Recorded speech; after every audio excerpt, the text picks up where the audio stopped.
नमस्कार दोस्तों, स्वागत है आपका फिर से एक बार आपके अपने चैनल नो इन डिटेल में।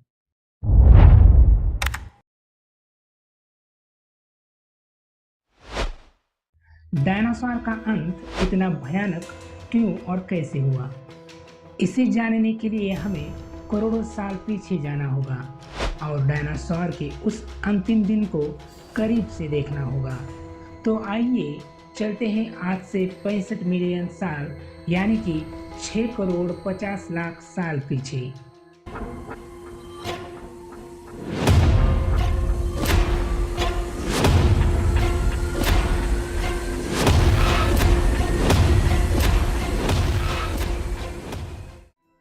आज से लगभग 6.5 करोड़ साल पहले जब ये सारी डायनासोर प्रजाति आराम से धरती पर अपना जीवन बिता रहे थे, तब 10 करोड़ साल पहले एक छोटा एस्टेरॉयड का टुकड़ा जो दूर अंतरिक्ष से आ रहा था, वह पृथ्वी से लगभग 20 करोड़ मील दूर मंगल और बृहस्पति के बीच क्षुद्र बेल्ट में घूम रहे एक बड़े एस्टेरॉयड से जा टकराता है। इस टकराव से उस बड़े एस्टेरॉयड की दिशा बदल जाती है और वह ग्रह बेल्ट से निकलकर सीधे पृथ्वी की ओर 22,000 मील प्रति घंटे की रफ्तार से बढ़ने लगता है। जब ये एस्टेरॉयड पृथ्वी से 3,84,000 किलोमीटर की दूरी पर था, तब शायद धरती से डायनासोर का अंत न होता। यदि यह एस्टेरॉयड पृथ्वी के उपग्रह चांद से टकराता, लेकिन नियति को कुछ और ही मंजूर था। इसलिए यह बड़ा एस्टेरॉयड चांद के बहुत नजदीक से गुजर गया। 40 किलोमीटर के व्यास वाला ये ट्रिलियन मैट्रिक टन का एस्टेरॉयड प्रत्येक सेकंड के साथ साथ पृथ्वी के तरफ बढ़ता जा रहा था। यह एस्टेरॉयड जब पृथ्वी के वातावरण के संपर्क में आया तो इसकी रफ्तार एकाएक 70,000 किलोमीटर प्रति घंटा हो गई। पृथ्वी के वायुमंडल में घुसते ही घर्षण की वजह से यह एक भयानक आग के गोले में बदल गया। ये इतनी रफ्तार से धरती की ओर बढ़ रहा था कि सिर्फ 4 मिनट में इसने अटलांटिक ओशियन को पार कर लिया।